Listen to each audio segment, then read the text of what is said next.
And Jared, besides the news media that is out here, overall it's fairly quiet. The sun is coming up, but what you can still smell is the faint smell of jet fuel. The roads here are still blocked off near Sample and Salmon Street. We do have police and military. They are guarding this area because there is still obviously quite a huge scene here behind me, as this is the home most affected by the jet when it crashed into this neighborhood. Like we said earlier, 6 people were on board that small jet. At least 10 homes were damaged and numerous cars were destroyed. Even while driving here, you can still see pieces of debris in nearby streets. I want to show you the video of the fire after that jet crashed. San Diego fire officials said the plane took out car after car. Jet fuel was everywhere.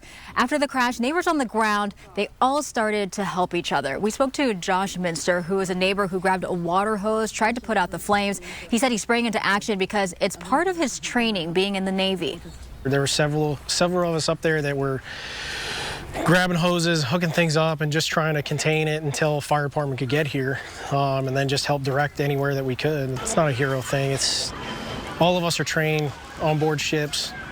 Fire happens, we run to it, right? It's nothing out of the ordinary for us. It's just another day, right? I'm not a hero. I'm not somebody that's trying to, like, I don't seek any of that stuff. Like, it was just, hey, like, my first reaction is like, get up there, see if anybody's hurt, start helping out anywhere we can. Like, it's what we do. That instinct from the military. He says he's not a hero, but I think a lot of other people would disagree. Running into danger when other people are running away from it. Now, miraculously, everybody on the ground survived. Fire and police officials said that at least 8 people were hurt, but they are all expected to be okay.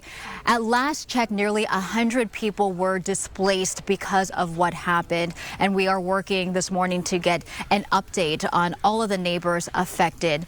Now, unfortunately, this is a huge loss for the music industry. One of their very own died in the plane crash. We do have my colleague, ABC 10 News reporter Jane Kim. She is joining us here live.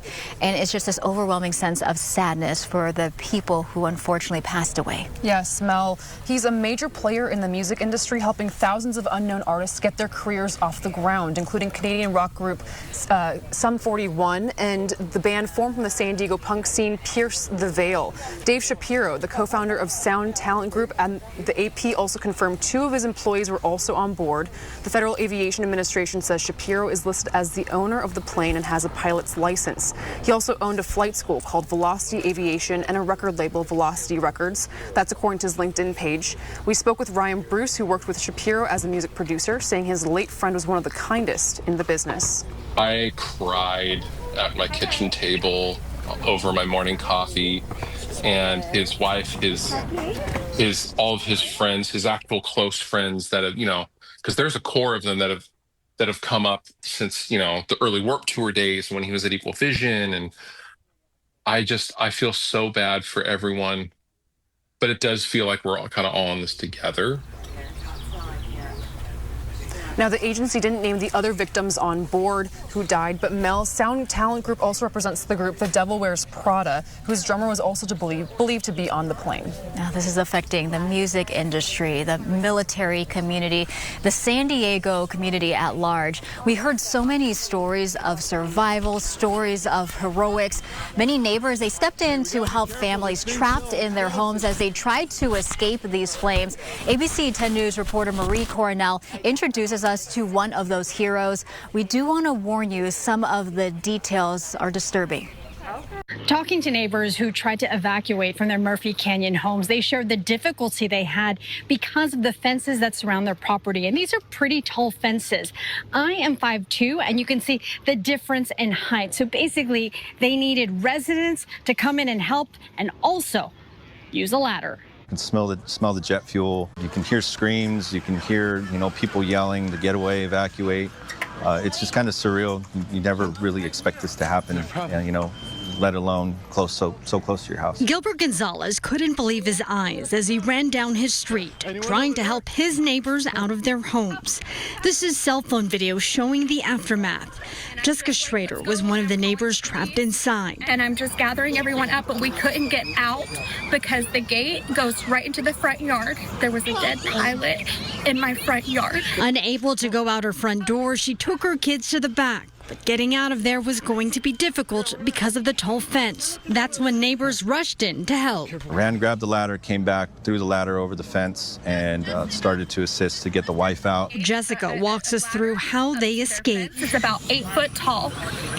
So we were able to climb the ladder and jump onto their trampoline to escape me and my children. And I was able to throw my 2 weenie dogs over as well, the fence, and onto the trampoline. Jessica says as she tries to process the events that unfolded this morning, one thing's for sure, she'll always be grateful for the neighbors who risked their own lives to make sure her entire family made it out in time.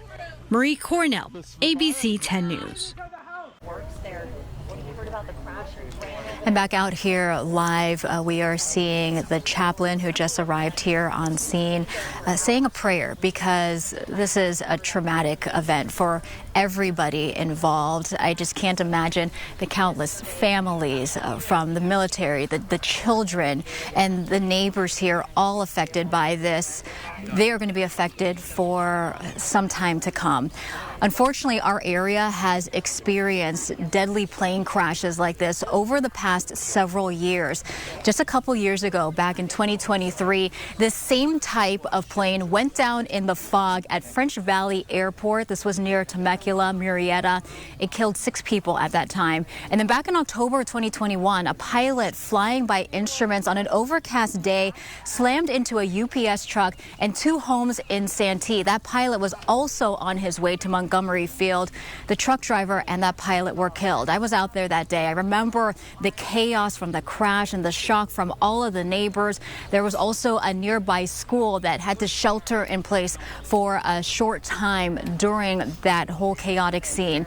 And then in December of that year, 4 people were killed when a Learjet air ambulance crashed on approach to Gillespie Field.